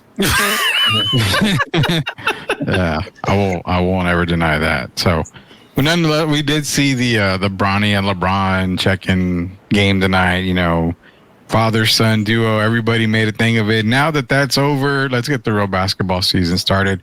We got a couple minutes, man. We went off course a little bit here, just for the Western Conference. Just a quick preview on the Western Conference for the NBA. I still like Minnesota in the West, even though they moved on from Cat. I don't think they got any worse. Julius Randle, for me, helps them out a whole lot more. Love his presence there. Dante DiVincenzo, I think he's going to be a really good difference maker for them. I still like Minnesota in the Western Conference. One team that I look at for possibly being a team to reckon with is the Memphis Grizzlies. I think with a healthy Ja, healthy Desmond Bane, I know Memphis is going to make the playoffs this year. And also, I can't lie, man. I'm gonna go get me a jersey of a certain Memphis guy right now who just got signed, and he quickly becomes one of my favorite players in Yuki Kawamura. 5'8" guy. And some of these dimes that he was laying, to his teammates was like, holy cow, I love this guy. But nonetheless, I think Memphis is built really good this year, but I like Minnesota in the West. I think Denver's going to be there. Kawhi's not playing. So to me, the Clippers are probably bottom tier team now. I don't believe in James Harden ever. So, if we're looking at standing wise in the West, Pelicans, Mavericks, Nuggets, not Warriors, Timberwolves, Kings, definitely, Oklahoma City. That's 7 teams right there. Memphis is another one. That's your 8 teams. You got Rockets. 2 playing teams. Rockets, Phoenix. Sorry, Spurs fans. There's just too many teams in the West to even think about considering competing for a play-in spot. I'm sorry. You didn't even say Golden State. No, I mean, I don't even think. Golden State. Yeah. I mean, Golden State, the Lakers are still going to be there. It's going to take 47 wins maybe to get into the play-in possibly. At least minimum play-in game, 46, 47 wins. So it's going to take at least 45. Yeah. So if Spurs fans thinks 23-game turnaround is going to happen this year, Spurs in the bottom 4, they could have a tournament with like Washington, Utah, Spurs. I'm just kidding, people, but it's no, you're not. You're not a Debbie Downer. I'm the Debbie Downer, Derek. I'm the Debbie Downer. Hey, watch out for Zach Edey, man. He's been playing pretty good. Like, I know there was a knock on him coming in too slow, this or that, but there is a space for that back to the basket. He could particularly shoot okay. I think he's going to fit right well. Memphis is a team that Rudy is going to be good. Yo, would you put right now though? Rudy said Minnesota. You agree with that, or would you put? I'm going Oklahoma City. My 2 top teams are the Mavericks, and first is OKC, and then the Mavericks. And I forgot about both of them over Minnesota. Yeah. No, I think Oklahoma City. I mean, Minnesota for me, I love the dynamic for Minnesota, but I mean, I completely forgot about the Thunder. I would take the Thunder as number 1 in the West, but I do have Minnesota still over probably Dallas, I think, just for the meantime. I just like Minnesota right now. I think, where everybody thought that losing Cat was terrible, it's not as bad as people think. But Oklahoma City, they just went from, okay, you're the number 1 seed and you're amazing, to holy shit, are we going to be able to compete? Because Hardenstein, I mean, that addition puts them way above everybody else for me. But Rudy, as far as Minnesota, sometimes a guy plays better when he's in a role like coming off the bench. Yeah. So now that Naz Reid is going to have more of a weight on his shoulders, I think they're going to miss that size having Cat and Rudy Gobert in there. Well, but you have the defensive player of the year, Derek. Huh? You have the defensive player of the year on your team. Yeah, but I mean, sometimes you got 2 guys that match together. I know. Because you could play Cat. It's just something about him and Rudy. They're linked. And sometimes just the length alone, you don't have to be a great defender, but just your length. And I don't know, Naz, it's going to be different because Naz Reid has a different role now. And we got to see how that affects the team. But I like Minnesota, but with Julius Randle, we don't know how that's going to work out. So we know what we already know about OKC. And remember, OKC brought in Isaiah Hardenstein and Alex Caruso. So that really makes them a very potent team. And Lou Dort and all those guys. Lou can defend, man. He can defend. I think Dallas is going to be better. There's so many. There's just so many teams. Spurs fans, I'm sorry. This is not the fight you want to come into. And, we talk about all these teams. Sacramento, Keegan Murray. I expect him to take another step in his kind of process. Don't forget DeMar DeRozan. Yeah, he's another one. It's a bonus. And then he's going to make Keegan Murray even better playing with DeMar DeRozan, because now Murray will get even better shots than he got last year. Mm-hmm. And then the Jazz, I don't expect the Jazz to make the playoffs, but that's another team standing in San Antonio's way. I was going to ask you, are the Jazz better than the Spurs? Yes. That was a very fast yes, and I'm gonna say I kind of think they are better than San Antonio. You do? I have them slightly better than San Antonio. Wow. I hate to say it, as I'm gonna get murdered in San Antonio. And it was fast, Rudy. I didn't hesitate. Yeah, you didn't even think about it. You didn't even think about it. You just said yeah. But Jordan, what's his name? Clarkson. Corey Mark, and then George. To be honest, Derek, they got one of the better athletes in the draft in Cody Williams. I mean, their second unit, it's Patty Mills, Jordan Clarkson, Cody Williams, Bryce Sensabaugh, and Walker Kessler. I mean, that's not a bad backup, bad rotation there for the second unit. I mean, Taylor Hendricks, Lauri Markkanen, John Collins. That's a pretty good front court. We got Zach Collins, man. Did you forget? The question is, are they better than Zach Collins? We got the wrong Collins. Are they better than Portland? Yes, the Spurs are better than Portland. Spurs be better than Portland. Yeah, my guy has disappointed me. I thought that Scoot Henderson was going to be a star. I don't see that now. After watching Scoot last season, and I don't see him making a whole lot of improvement. I don't like Portland that much. And then we know the situation at center. What's that guy from Phoenix that they got? DeAndre Ayton. Another malcontent. We don't know. He's only happy if he's getting the ball. And I really believe Ayton thinks he's a 25-point-a-game scorer. So I still don't believe in Portland. And they need Sharp to play more games. He was hurt a lot last season. So that's a team. I would say the Spurs are better than them, but everybody else. Grant. Who they got? Yeah, Jeremy Grant. They just got a bunch of Jags over there, man. Well, I kind of like the only player I really like there. I mean, the rookie Klingon. I'm not. Now that helps. He had 20 rebounds the other night. Yeah, I like his game for Portland, but again, you go back to what you said there. You have to tell DeAndre you may have to ride the pine a little bit here, and he ain't gonna like that Where at all. Where should Klingon be? I told you, man. Yeah, he should have been in San Antonio. Klingon should have been here, man, with Victor. You know what? I love Portland. We got to have one more team in that area. Sonics will be up soon. I'm just waiting for the announcement one of these days. That would be great too, Gio. A lot of the players are former players. They want a team in Seattle again. Oh yeah. And I believe Oklahoma City said that they would give their history, whatever, back to Seattle, which, I mean, it just makes sense for them to get that back. And but Portland, I think another 20-something win season, whatever happened was that last year. But the West is going to be so exciting. I mean, it's going to be fun to watch. The Eastern Conference, I don't care. But the West, that's where it's at. Pop's going to have white hair by the time this season is over. Oh, he already does. How much more whiter can the hair get for Pop? Really? So is this Pop's last year? Every time I say yes, the guy comes back. Just don't say nothing, Rudy. Just don't say anything. If they win 30 games, you think he sticks around for another year or two? Or do they force him out? Or let him go up into the office, work up in there with R.C. Buford? That's the problem okay. The problem is if it's any other coach, they get forced out. I mean, we saw Jerry Sloan get forced out of Utah. I mean, you would think any coach would get forced out. Why is Pop any different?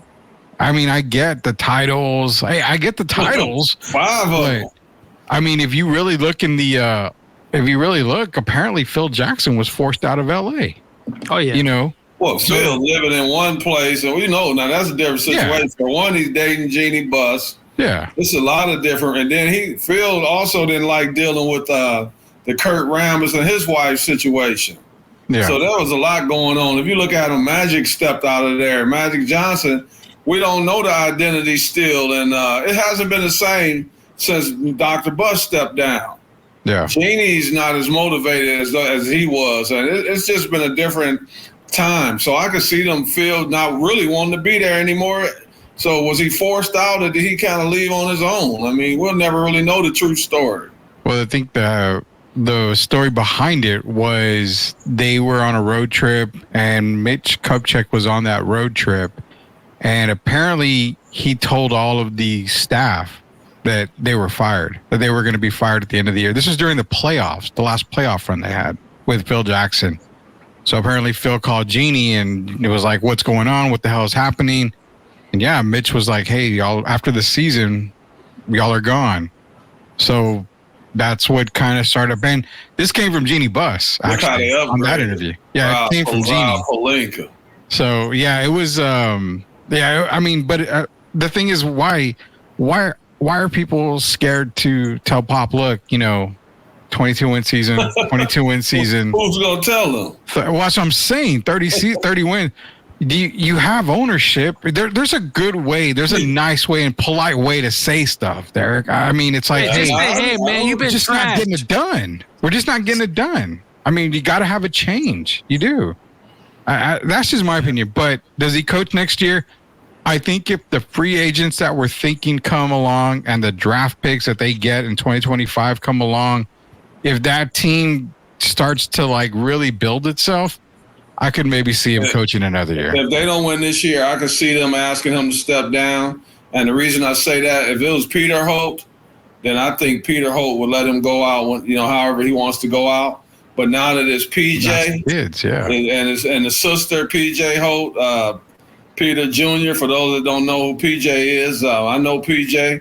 With him and the sister taking over, I think if it doesn't work this year, they'll come to some kind of mutual agreement where it doesn't seem like Pop is stepping down, like they're not making him step down, but they'll basically be making him step down. Well, it's almost like the Pete Carroll situation, right? Pete didn't want to go, but they're like, hey, we letting you go. You know what I'm saying? And I'm not saying Pop doesn't deserve to stay and do this and do that, but at the end of the day, look, we love you, Pop. We love what you did. It's time for a change. Time for a change, yeah. What's wrong with a change? Some of these Spurs fans are living in 1999. That's a long time ago, dude.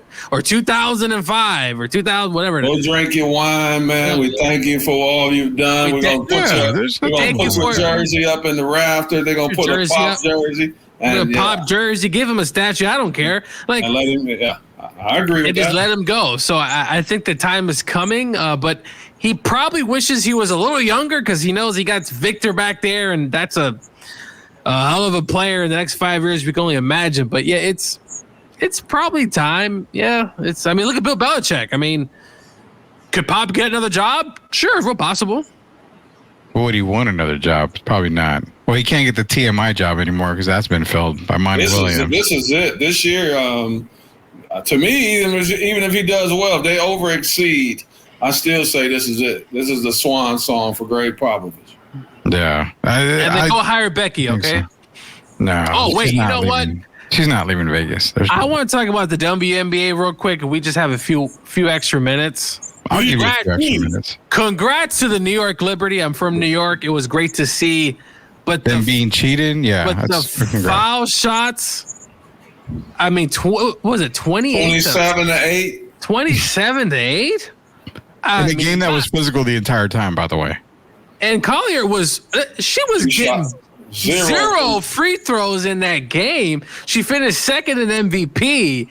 Now, granted, her other teammates besides McBride showed up, but the other ones, Williams didn't show up. She was shooting bricks. A lot of people didn't show up, but man, I mean, to have that foul discrepancy, because both teams, Derek, they were complaining about fouls not being called one way, this way. But there was a picture that Collier posted up, Derek. I don't know if you saw it. She was literally hit in the face. Yeah, I saw it. And the refs didn't call that foul. I don't want to take away what New York did. I thought their role player off the bench, I forgot her name. She stepped up big and came in and played well for them. But Sabali was one. Yes, Sabali played, yeah. Sabali and Sabrina. I know shooters shoot, but man, 1 for 19, Derek. The biggest play of the game, though, everybody's talking about that last foul, or was it a foul or not a foul? What about the travel before the foul? Yeah, I was hearing about that too. Obvious travel, but nobody talked about that. The coaches didn't. Cheryl Reeves didn't talk about that. She's talking about the foul. No one talked about the travel. So obvious a travel. Yeah. I wouldn't have made. If I was a ref there, I probably would let it go and just say, hey. Really? Yeah. They did, but I mean that's an obvious travel. Rudy, you saw she took 2 steps before she dribbled the ball. Man, LeBron travels almost every play. I know, but LeBron's in the NBA. No, I know. I just didn't want to see the refs basically decide the game. That's all I'm saying. I wanted to see the best team. But here's the one thing I do give New York credit for. They Cheryl Reeves is talking and complaining, and I understood it. But you did get a chance to go to overtime, and you still had a chance to seal the deal, and they didn't. The first 3 shots of the overtime were all taken by the little point guard, Williams. Yeah. And I had a problem with that. You didn't have your best players making plays at the beginning of the overtime. And to me, that's really where they blew the game. And that's the difference. Well, go ahead. Yeah. And to me, it seemed like they went into overtime just defeated already. Is what it looked like to me. Yeah. I just looked. When I saw the first couple of plays where Williams was taking the shots, I was like, man, Minnesota just looks defeated. They just, I don't know. It just looks like a defeated team. So, I mean, if you look at the stats from that game, I mean, Williams, 4 points, Derek. If you get 10, 15, the Lynx she didn't play well. Heidemann didn't play well because both of the guards. I think the physical play bothered them. And, I got to be honest, they let Jonquel Jones get away with a lot. Jesus. Even when she fell on Elena Smith, and then they turned it into a foul on Smith, and she about crushed her head into the floor. Yeah. So you know what Jones remind me of? I'll just say they got some home court breaks. Man, Jones remind me of kind of a Zach Randolph. She's just getting it. She is Zach Randolph, sir. She's the female Zach Randolph is what I named her. Going in there. And she looks kind of like him. She kind of looks like him, and she's playing like him. And I felt like all serious, like I said, Minnesota really don't have an answer. I know Smith is a really good player. I think she made second team all defense, but it's just Jones, the way she's been playing, and the foul calls are going one way. They got home cooking, but finally the New York Liberty are champions. I can't wait for next season. It was great. It was a great tournament, man. So there is basketball other than Caitlin Clark. They had Derek Love just saying that. Everybody kept talking about Caitlin. When we see the game go, no player is bigger than the game. And I thought it was a fantastic finals. I think they're expanding the format, right, Rudy? They changing. They're going to another 5 game. They're going to 45 game season. They changing the first round instead of that 2 out of 3. They're going 3 out of 5 in the first round, and then the other series, I believe, the finals now be 4 out of 7, like the men. 7 games. I'm glad to see that. That means more pay as well. And I think the woman actually, if I'm not mistaken, Rudy, I saw an article saying the women's have broken the collective bargaining agreement. They're looking for potentially, I guess, more money, or they're looking into that. So they lost $40 million. That's another thing too, though. And James Dolan is peeking his head around, and he's starting to complain to the owners, "Hey, like, what's going on? We're losing money." I hope that the WNBA never disappears, but we'll see what happens. Yeah, so the WNBA did opt out of the current CBA with the WNBA. So they're looking for just players looking to secure transformational change after monumental season. I get it, man. You had that kind of season earning, consistent sellout on a lot of games, especially where Caitlin played, but you saw the ratings go up a lot in a lot of these games. Even the WNBA playoffs, the ratings were, they were through the roof, man. This is probably one, if not the best finals we've seen in the WNBA. Oh, But according to Therese, the WNBA don't pay her bills. So hopefully with a higher check, we'll be able to pay her bills. But pay her own bills, including the fine she's gonna get. Don't live above your means. Put it that way. I mean. Oh, you talking about Cheryl? Oh, you talking about Angel Reese? Talking about her. Talking about her $8,000 a month for rent or whatever, right? That's it. We don't care. Yeah, and just go get yourself in the gym and let's see what you got next year. Hey, Rudy, I know we're ready to get out of here, but to where that you're talking about disrespect to your team, to come in there with a one side Minnesota and the other side New York, man. I thought that was odd to me. That was very odd. Very odd. I didn't quite understand that at all. I guess you're supporting both teams, yeah, but I don't know. You play for Chicago. Mm-hmm. Did she come in with a Sky jersey or something? Well, she only been in the league 2 more years anyway, so it's that long. All right, man. Well, you know what? We went pretty long tonight. We'll see if we're going to be back on tomorrow. If not, we'll do a rerun of this show right here. But again, congratulations to Derek Gervin going into UTSA Hall of Fame this past weekend. Also, congratulations to Gio and his Georgia Bulldogs going into Austin. And I'm just going to congratulate myself because I was called out finally on my BS for. Did North Carolina win? I quit paying attention for a while there, so I'm just going to say that both teams played hard, and because both teams played hard, we're going to see you guys again here for Sweep the League. We're going to come back to you tomorrow. We'll be back on Thursday. Go over NFL, NCAA picks on Thursday. We'll see if we can get in the Friday show to get more picks as well. New graphic coming, so when we make our picks, we're going to be posting our picks for all you people out there to show how great Gio and Derek are picking the games and how I'm just a 500 guy when it comes to picking college and NFL games. So for Coach Gio, for Hall of Famer Derek Gervin, Rudy Campos Jr., until we sweep you again, we'll see you later, Knuckleheads. Everybody have a good night.